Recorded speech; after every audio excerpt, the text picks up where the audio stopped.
Bismillahirrahmanirrahim. Assalamualaikum warahmatullahi wabarakatuh. Bertemu lagi dengan saya Dayudin dalam kajian linguistik Arab modern. Pada pertemuan yang lalu sudah kita katakan bahwa morfem adalah satuan bahasa terkecil atau unit bahasa terkecil yang memiliki makna atau paling tidak dia dapat mempengaruhi makna. Ada beberapa istilah yang biasa digunakan untuk menamai morfem ini. Dalam bahasa Arab, ya, dalam bahasa Inggrisnya morfem dengan M-O-R-P-H-E-M. Dalam bahasa Indonesianya morfem. Dalam bahasa Arab ada beberapa nama. Dengan istilah murfim, itu diambil dari bahasa Inggris. Kemudian ada juga al-murfimiyah, ada juga yang menyebutnya sorfiyah, ada al-wahdah al-lugawiyah, ada as-soygim, ada as-sorfiyah, ada as-sorfiyah al-mujarradah. Anda silahkan menggunakan istilah yang mana saja, tapi supaya tidak terlalu sulit ya kita pakai aja al-murfim, atau mungkin yang lebih sering lagi al-wahdah al-lugawiyah atau al-wahdah as-sorfiyah. Kajian kali ini kita akan melihat morfim dari berbagai hal. Pertama kita akan bicarakan jenis-jenis morfim. Ya, jadi kalau kita mengenal berbagai jenis kertas, ada kertas apa saja. Kita juga mengenal ada ballpoint. Ada ballpoint apa saja. Ya, atau misalkan Anda sedang pegang HP. HP yang Anda pegang itu apa saja. Nah itu akan banyak sekali jenisnya. Coba lihat di sini. Saya kasih contoh kalimat terperangkapnya. Kata terperangkapnya ini, apakah dia terdiri dari kemudian perangkap dannya atau terperangkapnya. Nah, morfem-morfem ini nanti akan ada nama-namanya, juga akan ada fungsinya, atau dia mempunyai makna. Berdasarkan apa saja para ahli membagi morfem? Pertama, berdasarkan kebebasannya. Ada yang disebut dengan morfem bebas dan morfem terikat. Mana yang bebas dan terikat? Kita kembali ke sini saja. Istilah morfem, apakah dia bisa berdiri sendiri? Apakah istilah rangkap? Misalkan rangkap 2, rangkap 3, ya, atau perangkap. Ya. Nah, ini perangkap ini satu morfem atau dua morfem? Kalau dua morfem ya dia tidak bisa dikatakan morfem, harus dikatakan kata. Ya. Kenapa? Karena berarti kalau terdiri dua, kata perangkap ini bisa dipisahkan, ya, antara per dengan rangkapnya, seperti pe dan rangkapnya. Nah, tetapi kalau pe atau rangkap atau nya atau ter atau jenis atau morfem, ya, itu tidak bisa dipisahkan lagi. Tetapi apakah satuan yang tidak bisa dipisahkan itu seperti kata bebas ini, ya, dia bisa berdiri bebas? Apa maksud bisa berdiri bebas itu? Katakan saja dengan satu kata dan memberikan pengertian. Sebagai contoh, Anda dari mana? Kemudian Anda menjawab Bandung. Bandung ini sebuah morfem karena memang tidak bisa dipecah lagi dan dia bisa berdiri sendiri. Nah, yang bisa berdiri sendiri itu kita sebut sebagai morfem bebas. Yang kedua, morfem terikat. Nah, mungkin yang tadi dikatakan adalah yang mempengaruhi makna. Apa maksudnya morfem terikat? Morfem terikat morfem yang tidak bisa berdiri sendiri, seperti ter misalkan. Anda dipukul atau terpukul? Saya nggak bisa. Saya ter juga tidak bisa. Kenapa? Karena di dan ter itu harus ditempel dengan morfem yang lain. Ya, saya nanti akan dibahas lagi lebih luas tentang ini. Yang kedua, berdasarkan keutuhannya, ada morfem utuh, ada morfem terbagi. Yang ketiga, berdasarkan maknanya, ya. Tadi dikatakan bahwa morfem adalah satuan terkecil yang memiliki makna, maka ada yang punya makna, ada yang tidak. Dari mana dasarnya? Lihat di leksik, di kamus. Apakah morfem itu di kamus sudah mempunyai makna atau tidak? Awas, bukan arti ya. Kadang-kadang kita menyamarkan antara arti dengan makna. Yang dimaksud di sini makna. Misalkan apa? Meja. Meja dalam bahasa Arab artinya maktabun, dalam bahasa Inggris table. Tapi meja itu maknanya adalah misalkan alat tulis atau sebuah alat yang ada kakinya, yang amparannya atau apa. Nah, itu meja. Jadi itu yang disebut dengan makna itu. Kemudian berdasarkan kemunculannya, apakah morfem ini sering muncul atau jarang? Ya, nanti ada yang disebut unik, ada yang morfem tidak unik. Yang tidak unik ini banyak sebenarnya. Ya. Kemudian berdasarkan wujudnya. Seperti apa sih wujudnya itu? Kelihatan apa tidak? Ya, ada wujuduhu ka adamihi atau adamuhu ka wujudihi, gitu kan? Ini dari segi wujudnya. Kemudian berdasarkan unsur pembentuknya. Nah, unsur pembentuknya ini ada yang berupa morfem segmental, morfem suprasegmental. Nah, tentu untuk memahami apa itu segmental dan suprasegmental ini, kita harus kembali lagi pada kajian fonologi, di mana kita membagi bunyi menjadi bunyi segmental dan bunyi suprasegmental. Apa itu morfem bebas dan morfem terikat?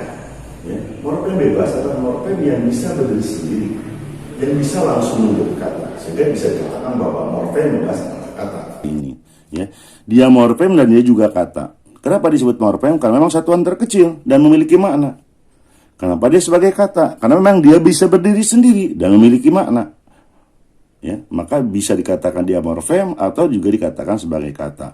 Dan morfem yang bisa dikatakan sebagai kata itu kita sebut sebagai morfem bebas. Contohnya apa? Ada duduk, ada tidur, sikat, cangku, dan lain sebagainya. Bukankah itu kata? Ya, itu kata. Sekali lagi, bahwa itu memang kata. Kenapa sebut kata? Karena memang dia bisa berdiri sendiri dan memiliki makna.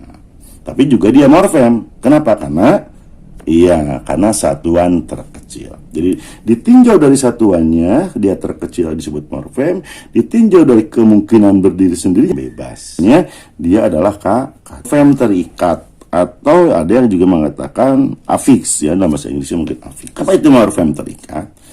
Morfem terikat adalah morfem yang tanpa digabung dengan morfem lain, ya, tidak dapat muncul dalam pertuturan atau dalam kata. Ya, tadi saya katakan bahwa morfem terikat itu adalah morfem yang memang tidak bisa berdiri, ya, tidak bisa berdiri sendiri. Morfem yang selalu menempel kepada morfem lain. Ya. Dia tidak memiliki makna, tetapi dapat mempengaruhi makna dan harus ditempel, ya, seperti memper, ya. Sedang apa kamu sedang memper, ya nggak bisa, harus misalkan memperdalam, memperindah atau mempercepat dan lain sebagainya. Nah, morfem yang harus ditempel kepada morfem yang lain itu kita sebut sebagai morfem terikat atau afiks. Nah, afiks ini nanti akan ada berbagai jenis, ada sufik, ada prefik, ada infik, ada ambifik, ada sirkumfik dan lain sebagainya. Ya, insya Allah di akhir bahasan kita akan kita singgung, walaupun mungkin tidak secara utuh. Ada morfem yang tidak terselipi, bahasanya saya sengaja gunakan begini supaya lebih mudah saja, ya.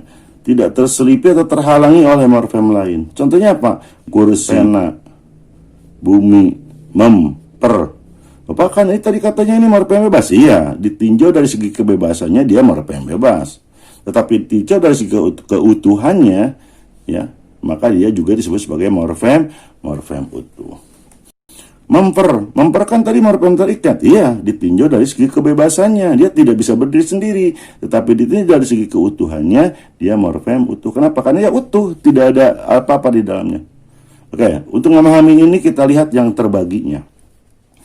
Morfem terbagi adalah morfem yang terselipi atau terpisah oleh morfem lain. Ya, mana contohnya? Ini kean.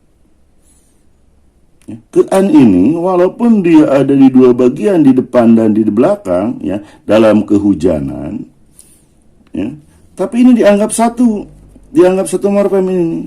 Kenapa? Karena kita tidak pernah mendengar kata kehujan, tidak ada, atau kata hujanan, ya, itu juga nggak ada. Maka kean ini dianggap sebagai sebuah morfem. Hanya saja dia terselipi oleh morfem hujan. Oleh sebab itu kita sebut saja bahwa ke dan an ini sebuah morfem terbagi. Fean juga demikian, penamaan. Namaan tidak ada, penama juga tidak ada, ya, tapi penamaan. Oke, yang paling ini sering kita lihat dalam bahasa Arab. Misalkan kita melihat tulisan seperti ini, ya, kataba, ya, bisa dibaca kutiba atau bisa dibaca kataba. Ya, bisa kutiba atau kataba. Kenapa yang disebut morfem terbagi? Karena antara K, di sini K ada A, kemudian T ada A lagi, kemudian B atau katab misalnya kataba. Nah, yang asalnya utuh ini ya, sebelum dia mendapat harokat utuh, tetapi tatkala sudah kita selipin harokat di sini, maka kemudian dia menjadi morfem terbagi. Kemudian ada yang disebut dengan morfem bermakna leksikal dan morfem tak bermakna leksikal. Ini gampang ya. Jadi kalau Anda melihat sebuah morfem, sebuah bentuk, lihat di kamus ada maknanya atau tidak. Kalau tidak ada maknanya berarti dia tidak bermakna leksikal. Kalau ada maknanya berarti morfem itu kita sebut sebagai morfem bermakna leksikal. Kuda misalkan, ada nggak di kamus artinya? Oh ada. Pergi adalah misalkan begini. Lari adalah berjalan begini. Nah, jika semua itu ada maknanya di kamus, maka kita sebut sebagai sebagai morfem bermakna leksikal. Namun sebaliknya, jika di kamus tidak ada, misalkan ber itu tidak disebutkan artinya, ya, hanya sekedar ber adalah alat untuk menyatakan begini. Ber selalu disambung dengan perba. Berfungsi untuk ini. Nah, itu bukan makna, itu berbicara tentang fungsinya, tentang cara penggunaannya. Maka morfem yang demikian kita sebut sebagai morfem tak bermakna leksikal. Morfem unik, yang bagaimana yang unik? Ya, yang unik yang jarang ketemu, ya, yang jarang muncul. Seperti kata gulita, peta, siur. Gulita ya selain dengan gelap dia apalagi ya? Nggak ada, ya harus gelap gulita. Kemudian beras petas, ya, simpang siur. Selain dengan simpang mungkin tidak ada lagi siur, ya, apalagi. Nah, siur, gulita dan petas ini itu bisa dikatakan sebagai morfem unik. Kenapa? Karena memang dia hanya masih atau bergabung dengan satu satuan tertentu, tidak bebas. Misalkan simpang siur menjadi jalan siur, ya. Gelap gulita, terang gulita, ya tidak bisa. Dalam bahasa Arab, iya juga sangat terbatas kan. Jarang iya Muhammad, iya apa, ini hanya terbatas digabung dengan domir-domir yang mutasil. Iya, iyaha, iyahu, iyaka, iyakuma, ya. Unik dia itu, tidak bisa bebas. Beda petas unik. Berasnya tidak, ya. Ada beras enak, ada beras tidak enak, ada beras raskin, ada beras mahal, ada beras murah, ada beras apalagi Cianjur, beras Subang dan lain sebagainya. Jadi kata beras dia bisa bersatu dengan yang lainnya atau dengan kata yang sangat bervariasi atau bisa berkombinasi dengan kata-kata yang sangat banyak. Beda dengan kata petas. Selanjutnya adalah residu wujudnya. Ini ada morfem zero, ada morfem non-zero. Morfem zero itu yang ada pengaruhnya tapi tidak kelihatan di mana. Ya, misalkan dalam bahasa Arab ada doroba. Doroba itu untuk siapa? Untuk satu orang. Di mana tanda satu orangnya? Tidak ada. Tetapi kita tahu kalau tidak ada tanda itu berarti untuk mufrad. Saya sering mengatakan ini ada yang adamuhu kawujudihi. Adamuhu kawujudihi. Apa maksudnya adamu kawujudihi? Morfem ini tidak kelihatan, tetapi ada fungsinya. Ya. Lihat, morfem yang tidak berwujud. Itu ada muhu kan, ada mewujudihi, gitu kan. Tetapi mempengaruhi makna, tapi tetap, ya. Karena kan tadi kita katakan morfem adalah sesuatu yang memiliki makna atau mempengaruhi makna. Nah, karena di sini wujudnya sudah tidak ada, maka sudah pasti dia tidak memiliki makna, tetapi dapat mempengaruhi makna. Contohnya apa? Hamil. Dalam bahasa Arab ya, hamilun itu. Bahasa Arab perempuan yang sedang mengandung itu katakan hamil. Tapi yang hamil itu laki-laki atau perempuan? Ya pasti perempuan.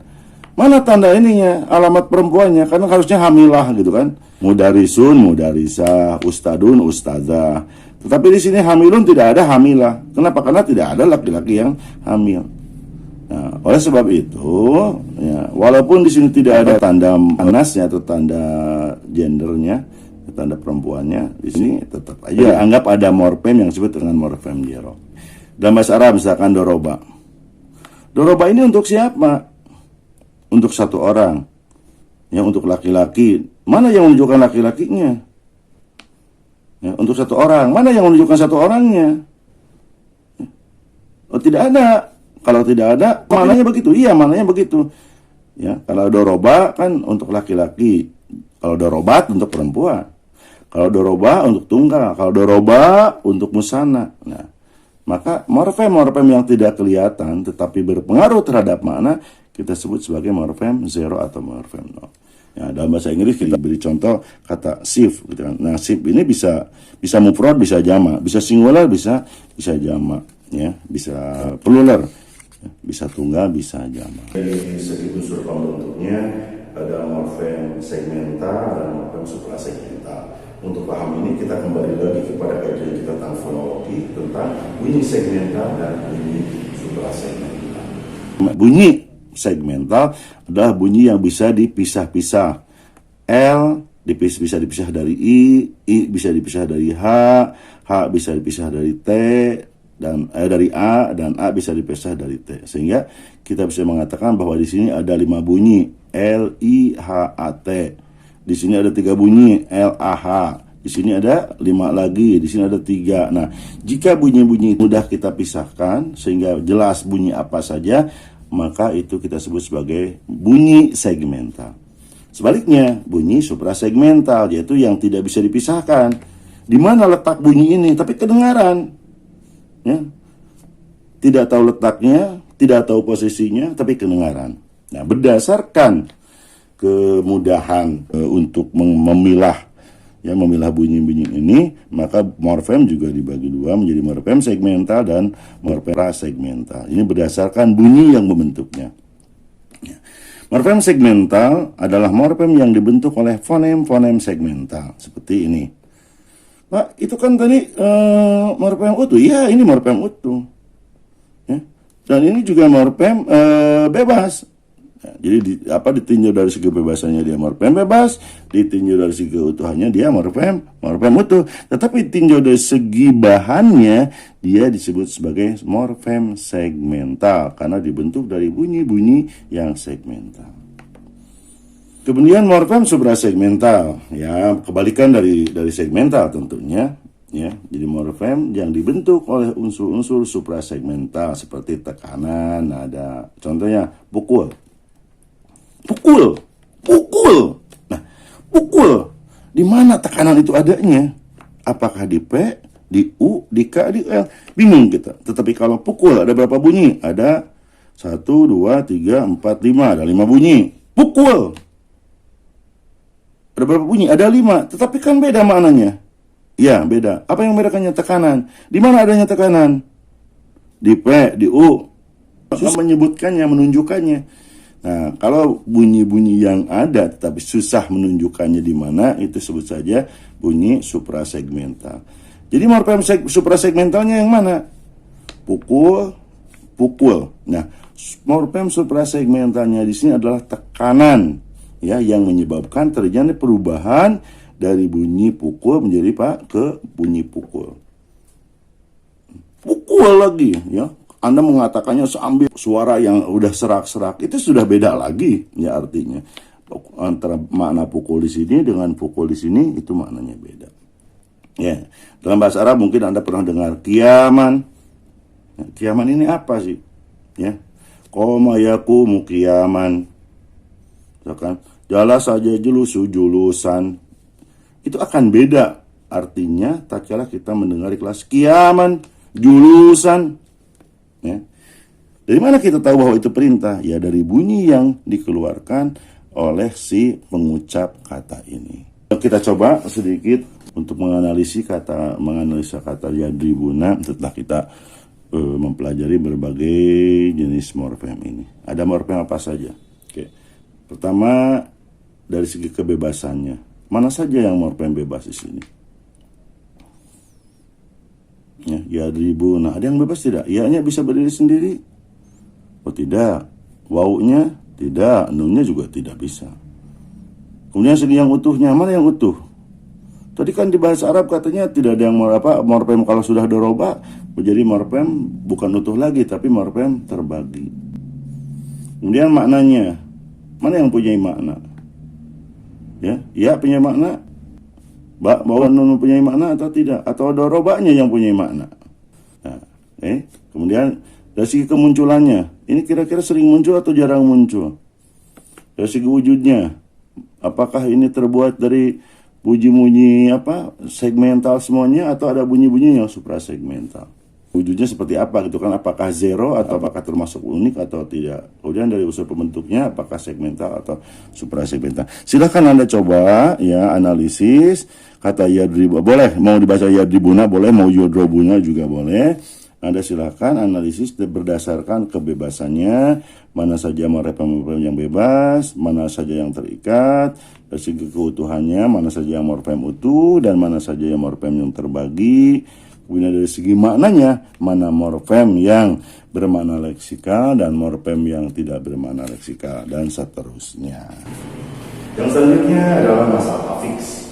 Nah, afiks ini ada, kita kembali lagi tadi bahwa afiks adalah morfem terikat yang harus selalu ditempelkan kepada morfem lain terpisah. Ini ada berbagai macam, diantaranya ini. Ada prefix, ada sufix, ada infix, ada konfix, ada transfix, ada superfix, ada semofix, dan interfix. Apa saja yang dimaksud dengan istilah-istilah yang fix ini? Pertama, prefix. Prefix adalah morfem terikat yang biasanya nempel di bagian depan. Yang sering kita katakan dulu adalah awalan. Ya, seperti ber, ter, me, di, dan ya dalam bahasa Arab seperti yadribu, ya, atau ta dalam tadribu. Kemudian ada sufix. Ya, sufix itu di akhiran atau akhiran, ya, seperti diamkan, makanan. Kemudian misalkan bahasa Arab yadribu, awas bunyi u dalam yadribu itu bisa sebagai sufix. Ya, kenapa? Karena dia morfem dan nanti ada maknanya atau bisa mempengaruhi makna. Atau misalkan dipukuli, bodohi. Ya. Yang selanjutnya adalah infix. Nah ini, ya, saya kira kalau prefix dengan sufix ini hanya istilah saja yang belum Anda tahu. Infix ini jarang, ya, karena memang agak jarang disadari. Sebenarnya kita sering berbicara ini, ya, menggunakan ini. Ya. Misalkan jemari, hararese, atau fa'ala. Jemari ini asalnya dari jari, J-A-R-I. Kemudian ada morfem yang masuk di tengahnya atau nyelip di tengahnya. Nah, morfem yang nyelip di tengah ini kita sebut infix atau sisipan. Dalam bahasa Sunda ada kata hese, atau haridang, pakai rare jadi hararedang, nah gitu kan. Nah ini rare ini dalam bahasa Sunda itu sebuah infix. Atau dalam bahasa Arab asalnya fa'ala menjadi fa'ala, jadi panjang. Nah yang bunyi panjangnya itu morfem yang ada di tengah yang disebut dengan infix. Kemudian ada istilah konflik. Nah, lihat di sini kehujanan. Secara kasar kita mengatakan di sini 3, ada ada hujan, ada an. Tetapi sebenarnya bukan 3, tetapi 2, yaitu hujan ditambah an. Kenapa demikian? Karena tidak ada kata hujanan, tidak ada juga kata kehujan, tapi kata hujan ditambah an, jadi kehujanan. Oleh sebab itu, an ini dianggap 1. Dan karena yang satu ini berjauhan, maka disebutnya konfiks. Ya, begitu juga dalam kata kebesaran. Keannya 1, ya, besarnya 1. Jadi besar ditambah kean jadi kebesaran. Nah, ini kean ini disebut konfiks. Mungkin Anda bertanya, bukankah itu morfem terpisah, Pak? Ya, ini terpisah. Ya, kenapa? Karena diselipi oleh morfem yang lain. Nah, morfem yang terpisah ini, yang ada di depan belakang ini disebut konflik. Yang selanjutnya transfix. Nah, ini saudaranya, ya, supaya mudah mengingatnya. Transpik adalah harokat. Dalam bahasa Arab misalkan UIA atau AAA. Doroba, dod, ro, ba, dod, ro, dan ba-nya itu satu morfem. Kemudian harokatnya AAA jadi doroba, itu juga morfem. Kenapa? Karena antara bacaan doroba dengan duriba itu akan beda. Kenapa? Karena harokat ini merupakan morfem yang disebut transpik. Kemudian ada suprafik atau superfik. Nah, ini biasanya berupa tekanan, ya. Blackboard dengan blackboard itu beda. Antara BA dengan BA itu akan beda. Ini biasanya ada sedikit tekanan-tekanan yang menyebabkan ini beda. Jadi maaf lah, misalkan kalau dalam prestasi misalkan ya, prestasi kemudian prestasi gitu kan, itu kan beda. Ya, atau yang lainnya lagi. Saya dulu almarhum guru saya sering leluconnya gini, bareka mana pengersa, dengan bahasa Sunda. Dijawab, bareka pasir anjing. Nah, itu kan beda dengan kapasir anjing dengan bareka pasir anjing, gitu kan. Tapi eta naon? Oh iya teh monyet, gitu kan? Atau baju monyet, gitu kan? Apalah. Ya, oke. Jadi yang suprafik ini biasanya morfemnya itu berupa tekanan, atau yang kita pelajari di beberapa jenis morfem, yaitu morfem yang dibentuk dari suprasegmental. Kemudian ada simulfik. Ya, simulfik ini adalah morfem-morfem yang berubah atau dengan istilahnya dengan suara nasal. Masih ingat kan? Di bagian fonologi ada yang oral, ada yang nasal. Nah, ini yang di bahasa Sunda ada yang ngopi, nyiwit, ngopdud gitu kan. Nah, ngopdud itu kan kopi udud, ya ngopi kopi dengan udud jadi ngopdud gitu. Ciwit jadi nyiwit, ya. Bahasa Jawa misalkan ngenyek gitu kan. Nah, ngenyek ini yang nyi dan ini merupakan disebut simulfik. Yang terakhir ini interfik, ya. Ini mungkin di dalam bahasa Indonesia saya belum menemukan, ya. Jadi ada bunyi yang di tengah dan ini berpengaruh terhadap makna gabungan antara morf dengan logos, ini menjadi morfologi. Nah, itu disebutnya interfik, ya. Itu berbagai jenis apik yang perlu kita pahami sebagai pengantar. Tentunya nanti apa yang saya jelaskan hari ini itu akan banyak lagi revisi-revisi atau pengembangan-pengembangan. Namun sebagai pembelajar pemula, kita harus paham definisi-definisi sederhana tentang istilah prefik, sufik, infik, konflik, transfik. Dan tentunya Anda harus hafal istilah-istilah ini. Karena kalau tidak hafal nanti susah menyebutkan morfem-morfem apa. Saya tugaskan kepada Anda, coba sekarang analisis kata mentertawakan ini. Ya, dari segi kebebasannya, mana saja morfem bebas, mana morfem terikat. Dari segi keutuhannya, mana yang utuh, mana yang terbagi. Dari segi maknanya, ya, mana yang bermakna leksika, mana yang tidak. Dari segi kemunculannya, mana yang unik, mana yang biasa. Kemudian dari segi wujudnya, ini apakah termasuk zero atau non-zero. Kemudian dari unsur pembentuknya, apakah dibentuk dari unsur segmental atau suprasegmental, ya.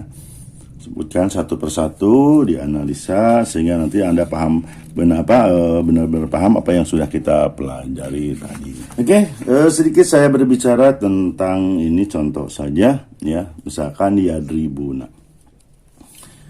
Yadribuna ini kalau kita pecah terdiri ya, kemudian dod, ro, ba, waw, nun, dan harokat.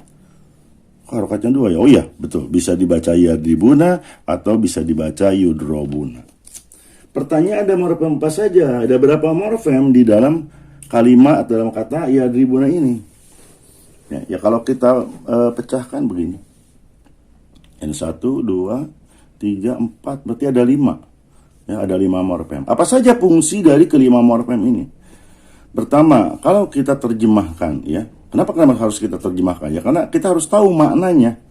Ya, kalau tidak tahu makna dari yadribuna ini, tidak akan ketemu morfem apa saja yang ada di dalamnya. Kita terjemahkan saja, mereka laki-laki sedang atau akan memukul. Pertama mereka, mana yang menunjukkan mereka? Waw dan nun. Ya, kita sering mengatakan waw dan nun. Apakah betul? Ya. Saya cenderung mengatakan bahwa waw bukan waw dan nun, tetap waw saja. Kenapa? Coba lihat.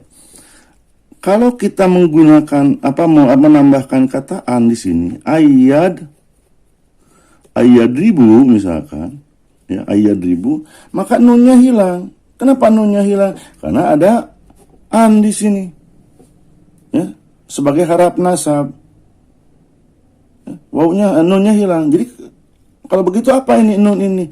Nah, nun ini ternyata menunjukkan rofa.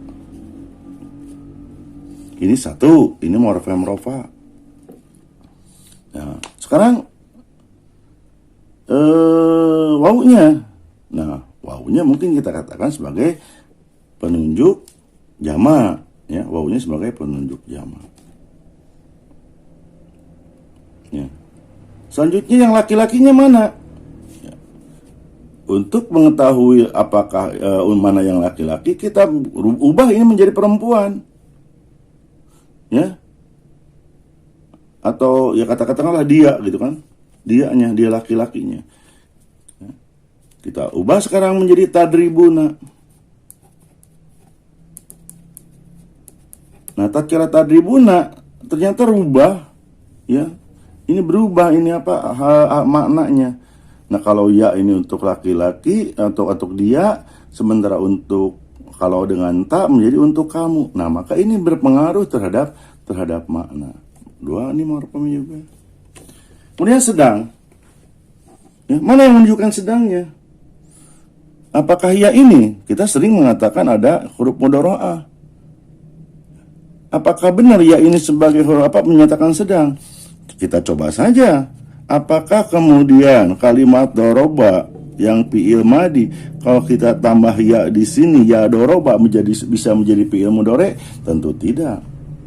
Apa yang menyebabkan kalau begitu, yang menyebabkan fi'il mudhari'nya? Yang menyebabkan fi'il mudhari'nya sering dikatakan putiha dumma, kalau dalam majhul dumma awaluhu wa putiha ma qabla akhir. Itu wazan fi'il mudhari'nya. Kalau wajan fi'il mudhari majhulnya. Sementara kalau wajan maklumnya itu kusiro maqoblal akhir. Apa itu artinya? Artinya fi'il mudhari itu bukan ada pada iya, tetapi pada wazannya. Ya, pada wazan, yaitu pada wazan fi'il mudhari. Ya, kalau dari doroba mungkin doroba yudoribu jadinya. Ya, itu sudah ada pola-polanya, ya. Jadi fi'il mudhari sedangkan katakan saja pada pola atau pada wazan. Memukul. Nah, memukul ini kan ada kata pukul, ya. Ini bisa kalau dibacanya yudrobuna, maka bukan tapi dipukul. Ya. Apa yang menyebabkan terjadinya perubahan menjadi ya jelas harokat. Oleh sebab itu harokat ini adalah morfem yang kita katakan tadi sebagai transmik. Ya.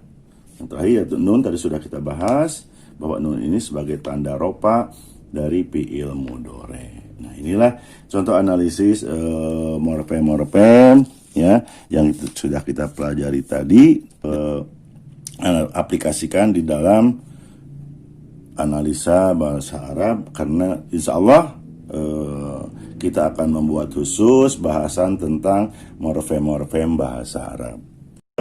Saya kira itu saja dulu untuk pertemuan kita kali ini. Mudah-mudahan Allah SWT berkati kepada kita, dan mudah-mudahan ilmu yang sudah kita miliki ini bisa bermanfaat bagi kita dan juga membuat. Demikian, akhir malam.